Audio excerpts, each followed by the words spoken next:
little bit the to-do group and the OpenSSF these days. So right now, I'm co-chair of the Best Practices Working Group in the OpenSSF, and I'm also on the Technical Advisory Council of the OpenSSF. And internally focusing, or the internal side of my job, I primarily focus on very OSPO typical things like our global processes and policies, but in that area, primarily focusing on the contribution side of things. So yeah, that's me, David. Yeah, can you hear me? My name is David Östman, so I guess I represent R&D management in this context. I have 25 years experience in Ericsson. I've done multiple different type of roles, but now I'm managing the Swedish EST department, doing open source development with engineers in many different projects. Yeah, that's me. Cool. So, in this presentation, we want to talk a little bit about exactly that, the interaction between an OSPO and R&D organizations. But before we dive into this in a bit more detail, I just wanted to shed a bit of light on a very high level, abstract level, on the various different shapes and forms and sizes of OSPOs. Because as many of you certainly know, all of the OSPOs out there are kind of different. There's no one-size-fits-all OSPO model, which makes sense because eventually an OSPO is, of course, meant to serve the business of the organization that hosts the OSPO. And as the business models of various companies differ, so do OSPOs differ, unsurprisingly. So looking at various different OSPOs out there, like, yeah, they're similar but also unique, but they do differ in terms of what roles and responsibilities an OSPO has, the mandates, the goals, and how success is measured, competences, and one aspect is the organizational structure. Like, where do you place an OSPO in a company? And then what kind of impact does that have on how, like, the OSPO and the work that the OSPO is supposed to be doing relates to the relationship to R&D organizations? And that's what we want to look at first, or I'd like to briefly look at. And this is, of course, highly simplified, but it kind of it's intended to show the two extremes, maybe.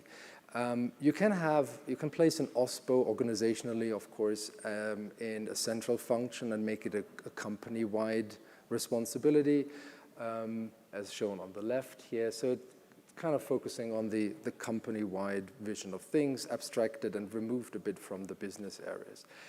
Conversely, obviously, the other way to structure it is to put it closer or even within certain business areas. And yeah, this has pros and cons. And again, this is, like, in reality, is probably that you have a continuum and, like, real world OSPOs somehow map into, like, one of those two extremes. Given those two simplified extremes, then what are the strengths and weaknesses of each setup? It's also relatively straightforward, but if you put an OSPO in a centralized position, then obviously by design, it will focus a lot on company-wide. It will take a company-wide perspective on things like processes. If you strive for unified or uniform processes rather across the entire company, then this is where this is the approach you should apply. Equally, company-wide strategy or having a capability looking into emerging technologies, obviously as open source is evolving quite quickly. All of this would nicely fit into a central OSPO function. And it is relatively independent of the economics of specific products, which is good and bad, obviously. It gives some more security maybe on the funding side.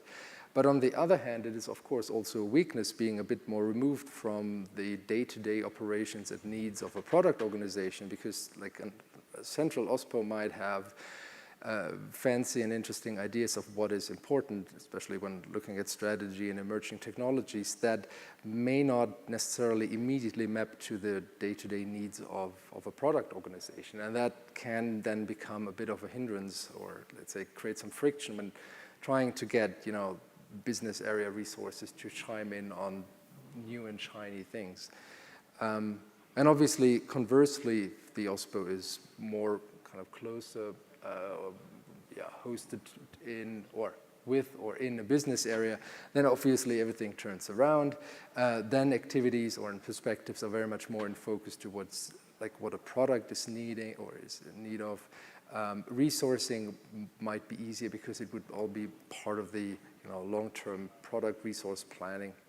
Weaknesses here, of course, are now that the OSPO takes a very much product need focus perspective and might just not have like that long-term perspective and horizon that would probably be needed, because typically product organizations are very much focused on the present. Good. So again, two abstract extremes.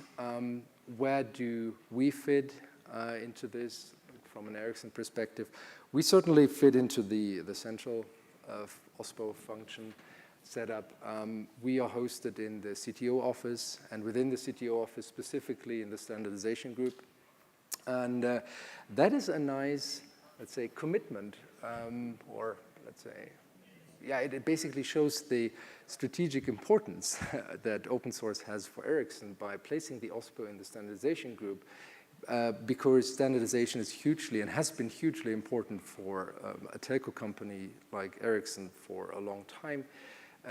Obviously, if you think about it, the telco industry builds hugely complex distributed systems, and they basically only work because interoperability is somehow ensured through a standard. So that has been like a tremendously important ways of working, for the telco industry. And then placing the OSPO in there has advantages and disadvantages. But primarily, I appreciate the decision to place it there because of that connection to the importance of standardization. And we heard in yesterday's keynote that open source and standardization might even, move closer. Right. So we focus, of course, being placed there on the global processes and strategies. And then we are a fairly small team of just 4 subject matter experts. So we very much rely on like collaboration with people in the business areas for execution. Right. And we are still relatively young. The organization was created around about 4 years ago, which is, given the timelines and horizons, at least in our organization, is still relatively young. Okay, so this is just to level set and put some context here. This is like totally my personal opinion. I'm not even sure if my colleagues would like agree to that. But my background is in software engineering, so I think it would be super awesome if an OSPO had some engineering resources and capabilities, because that would be very beneficial, both in doing internal and external or development work, being a bit more agile potentially. But in our setup, that is just not the case. That's fine. We can deal with it. We can live with it because we have something else. We have a center of excellence, Ericsson Software Technology, that is kind of focusing on open source software development. It is like conceptually, in terms of what EST is doing, more on the BA side, and this is why we are now talking about this a little bit. And I hand it over to David. Yeah, thank you, Georg. I'm going to talk a little bit about strategic shifts in large organizations, and I would like to start with to say that it's not easy to drive strategic shifts in large organizations. Many of you probably recognize that. And it's not about only developing code. It's about people, culture, trust, alignment with many different organizations around the company. And I would also add the word perseverance. You need to have a lot of perseverance in a large organization to drive change. But of course, as you said, having a center of excellence is very valuable because, of course, you can have more focus from developers working on specific things. They can also become like a bridge to the rest of the organization with ways of working, how we work upstream in different projects, because everyone knows you have always this balance inside of a company. How much should you work on features, on products, and how much can you work upstream? And I think having this in a center of excellence, we can more guide that and maybe work a little bit more freely with that and in a good way. I would also say this, one of the key enablers is, of course, convincing people in a large organization to do this then. And having developers actively involved upstream is one of the key factors, because then you can showcase things, you can prove to the management how it works. And the next thing that you mentioned also, you need to have strong collaboration between many different parts of the company. R&D, developers, OSPOs, of course, then, since this is the OSPO track. Yeah, but that's it. It's not an easy thing, but it's a very important thing. And what we thought then is that, okay, some learnings from what I have seen working then in R&D, some stories from the trenches. I think it was your idea of the title, but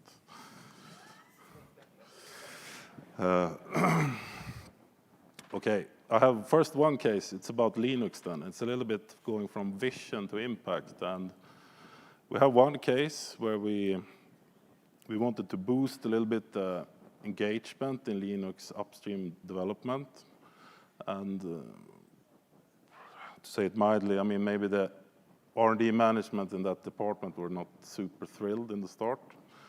So we worked a little bit together with the developers there, so we created a strategic roadmap. And it is not just a backlog of technical features. I think the key thing here was that we actually went through together and motivated and articulated the values on each item in the list. And we mixed a little bit of long-term things and short-term things. So of course, management always want to see payoffs soon. And somehow this opened up, it was like a way of describing this that the management could understand.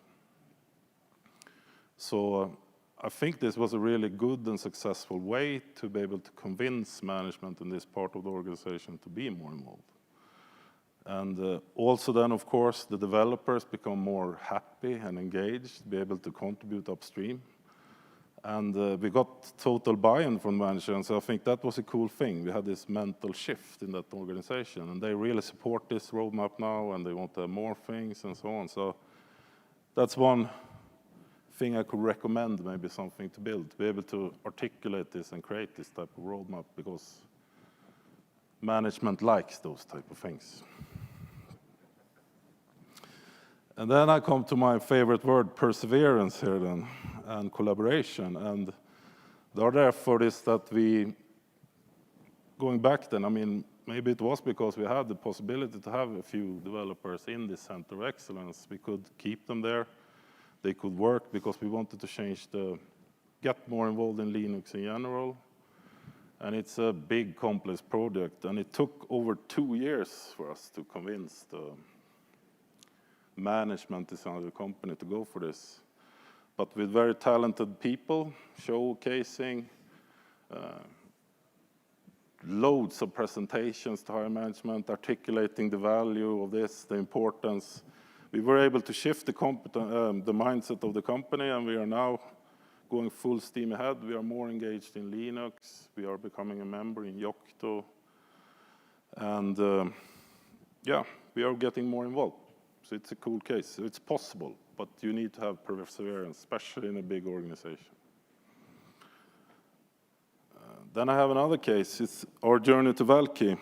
And I don't know, I just put this in because maybe not everyone knows what Valkey is, but it's the fork from Redis, let's say. And it came quite quickly. Redis changed the license, so we needed to act. And of course, this is fast-moving things, and being a large company, it's not always so easy to act on these things and do it in a swift way. So, but we managed to do it, and we are heavily involved. So I will talk a little bit about that journey for us around that field. And okay, first thing I will start with is developers. I guess there was another guy, same haircut as me, talking about developers.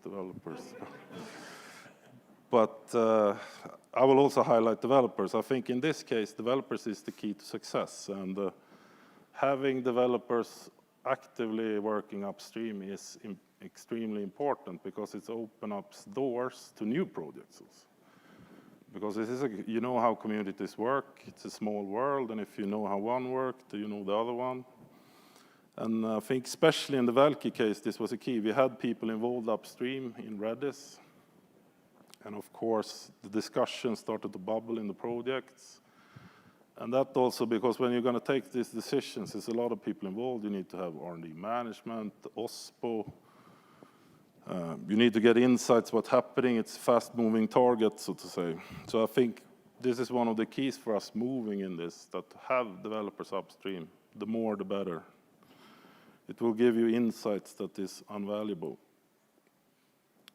And I come with a new term here, the power of the internal trio then. This is about collaboration. And what we did here, it's not individuals here. I see this as functions, you can say. I mean, we formed a task team of R&D managers, OSPO, and the developer heavily involved in the project. And I think that was one of the keys, because you need to have fast-moving dialogues, contacts, and I mean, looking on these activities in a large company that needs to happen to get an okay, to be able to contribute in this is quite a lot. I mean, everything to interactions with LF, to compliance, rules, internal ways of working, anchor with management, also having developers analyzing, is this technology good for the company? What values does it bring?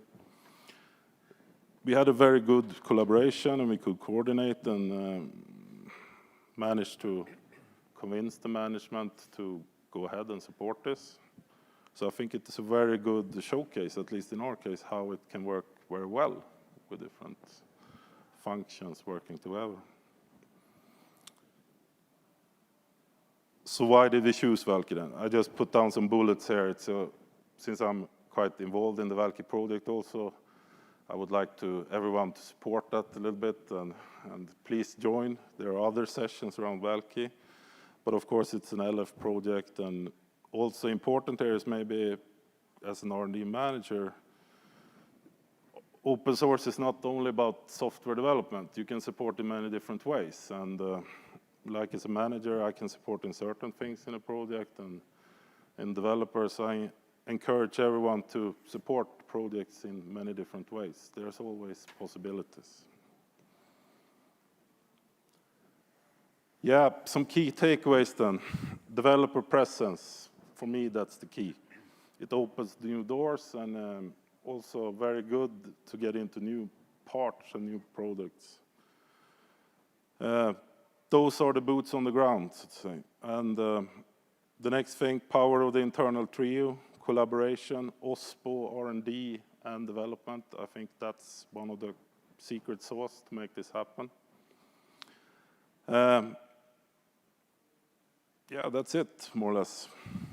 That was a few cases, at least, where we have had very good success and moved forward. Thank you, David. I hand over to you, Georg. That's very appreciated. Thank you. Thank you. Yeah, so, yeah, David talked about this importance of the internal trio. And now, well, I want to connect this to scaling cultural change. That sounds weird. I'm not sure if that actually makes sense. But what I want to highlight here basically is the following.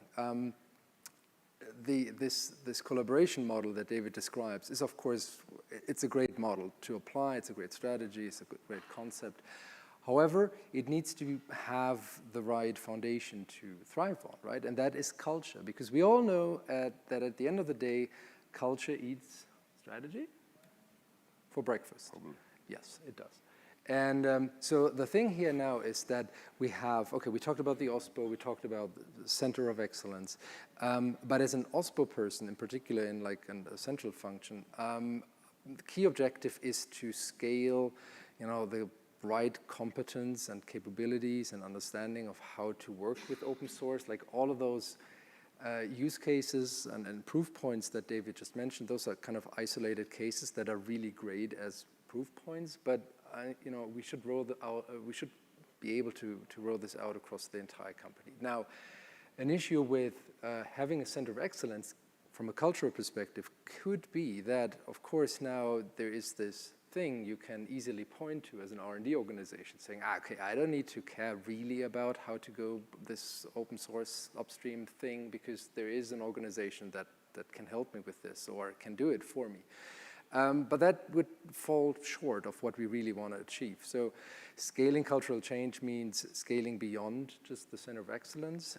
Not every organization obviously needs to be as capable as a center of excellence, but right.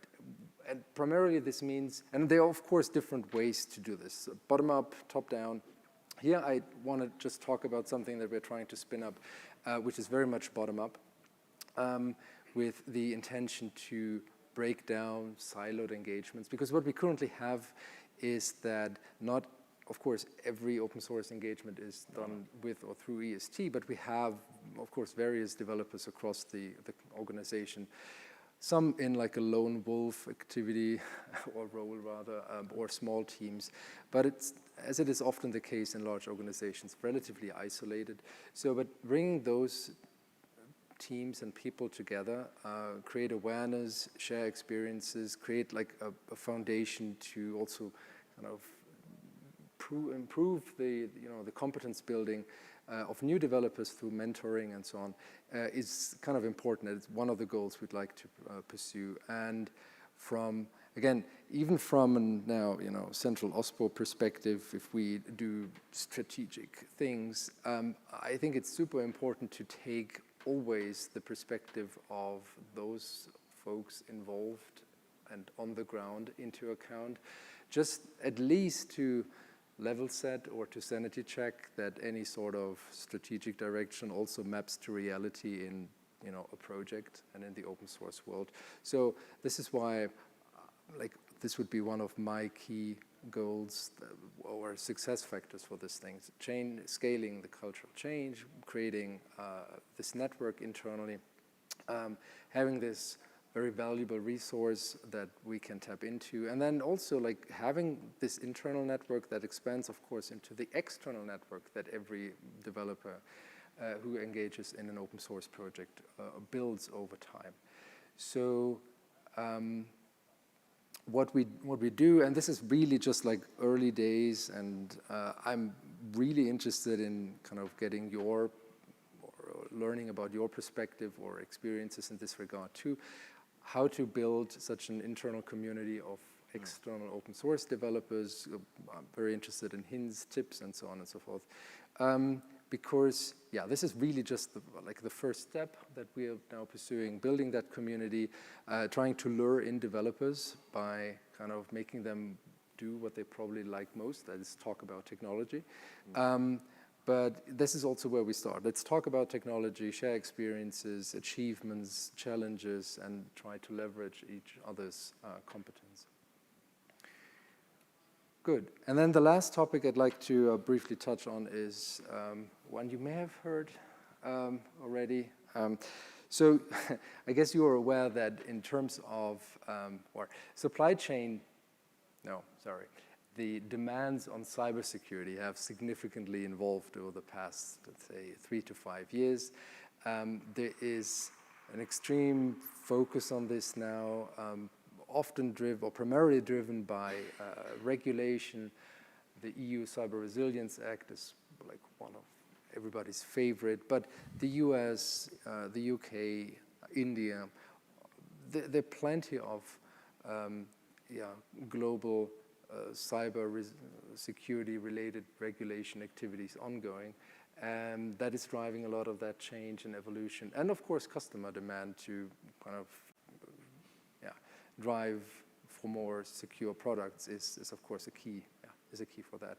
So what we've traditionally done in the past is that from an interaction perspective, again, this is what we're talking about here, between an OSPO and R&D organizations, is that the OSPO as the centralized organization, again, primarily initially engaged in external activities that looked at providing feedback into the evolving regulation or into projects that are looking into, okay, what does this upcoming regulation mean? What kind of tools and methods can we develop to ease compliance to these regulations later on?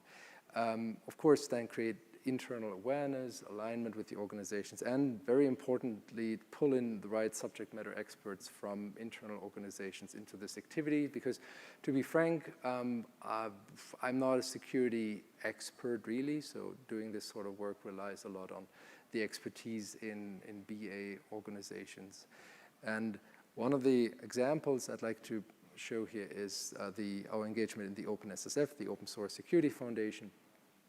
This is primarily currently led and coordinated by the OSPO. That's what I'm doing. But the key here really is to ensure engagement from, like, again, subject matter experts. The OpenSSF is a little different. At least I think it is a little different from a traditional open source code development project, in the sense that it is not so much about really code development, but best practices, methods, concepts to secure the supply chain. So it is a little bit more abstract, and it directly ties to global requirements. So it's kind of a typical global OSPO thing to get initially involved in. But then, as I said, pull in experts from development organizations to kind of take certain roles, drive activities upstream in the OpenSSF, ensure that we kind of get this two-way communication in place, communicate the needs of internal organizations into upstream activities. And yeah, 3 examples that I just briefly want to mention. Like within the OpenSSF, we are very much involved in the best practices working group. As I said, I'm co-sharing this. And these 3 examples that I don't really want to go into detail specifically, but please check them out. They're primarily guides and best practices on Python secure coding or C, C++ compiler best practices, or even MLSecOps. And these activities eventually were driven by organizations and people, or the demand for this came from product organizations, and then we kind of lifted that in the OpenSSF. It turned out many of those to be like very beneficial to for these folks also involved. Most of them did it, like got into an open source setting for the first time, and experiencing that, you know, coming up with material internally, like a guide on doing like secure coding, for instance, but by exposing this to the broader ecosystem and getting more feedback from external experts, significantly contributed to the value and the breadth of that work. In terms of that application and adoption of tools developed in the OpenSSF, we've worked with yet other teams that host projects on Ericsson's GitHub org to apply, for instance, scorecard best practices. You probably know Scorecard. It's a tool that gives you, that computes a score and gives you some indication of what best practices a project can or should apply in its ways of working. So that was an interesting and good experience. And finally, product teams, supporting upstream projects in mitigating or resolving basically vulnerabilities, primarily in dependencies. That's an activity that we want to now focus more on in the OpenSSF. So going forward, while I said this was primarily how we have done it now, but obviously that we, like from an OSPO perspective, we will become less important as more focus will be on that the product teams will be able to do this themselves. Obviously, in a nutshell, product teams need to be very much more, let's say, mindful when it comes to selecting open source components. The CRA refers to this very explicitly as doing due diligence. Products need to be way more quick in uplifting components and dependencies. That, of course, has an impact on how they work, eliminating technical debt, these sorts of things. So obviously encouraging and educating product teams on getting engaged externally It doesn't have to be rocket science, but it is a well-known fact that supporting upstream projects in maintaining their dependencies alone, which is primarily just bumping dependencies, helps a lot to free up resources upstream in those projects so that those developers and maintainers can focus on what they're an expert on, and that is building the functionality. Right, and supporting projects in adopting best practices like the scorecards example. So this is what we need to focus on going forward. Okay, in summary. Summary? Yeah, it's summary, me. yes, it's you. Okay, if you, some few things to take with you when you leave here, then if you will remember me, but remember the power of the internal trio. Collaboration, I mean, these three, if these three doesn't work well together, it's very hard to move forward in a large organization, I think. So find methods to make these three functions smoothly work together, because you need to have these ones to anchor decisions on all levels in a large organization. And then developers, have them upstream to contribute.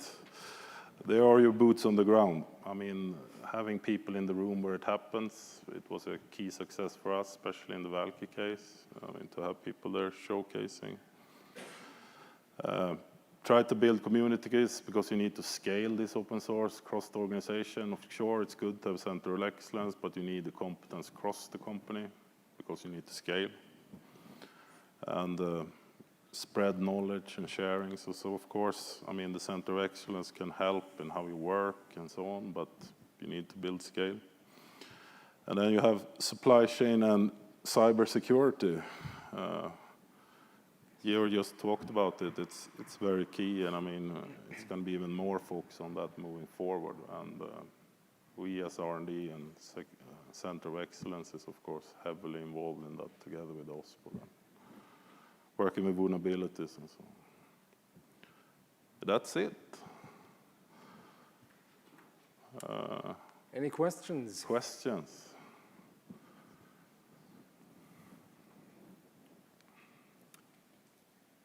Why? Yeah, we have two. So you mentioned presenting to executive leadership some showcases of what developers were able to do with open source. Do you have some examples of presentations you've done? Yeah, of course, I can. You need to repeat the question. Okay, the question was that we showcased and presented a lot of tangible values, to say, to R&D management. So some examples of what that could be. I mean, I can say for instance, in the Yocto case, I mean, we did loads of different presentations. I mean, everything for the value of it and just showcasing that we are capable as an R&D organization to deliver. Having people there, just showcasing what it means that we can do it ourselves, because sometimes we don't think that. We were heavily reliant on third-party vendors and so on. So I think there's small steps, but you need to articulate it in a way so management understands. Sometimes management can be troublesome to do that. And then I think, I'm an R&D manager, so I know.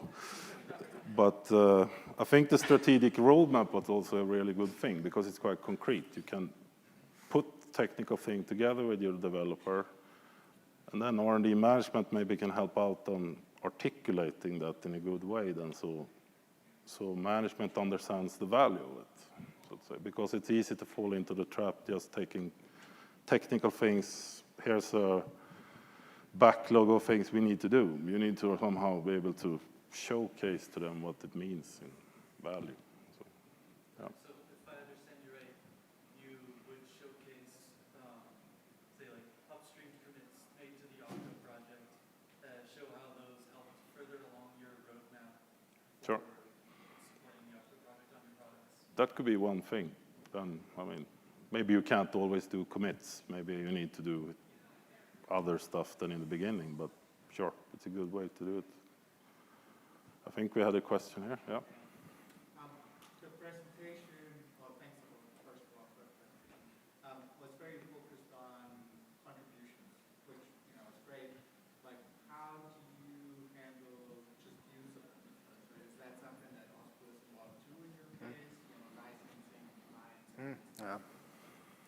Yes, so, right, this was not part of the presentation. Do you because repeat the question? I need to repeat the question, yeah.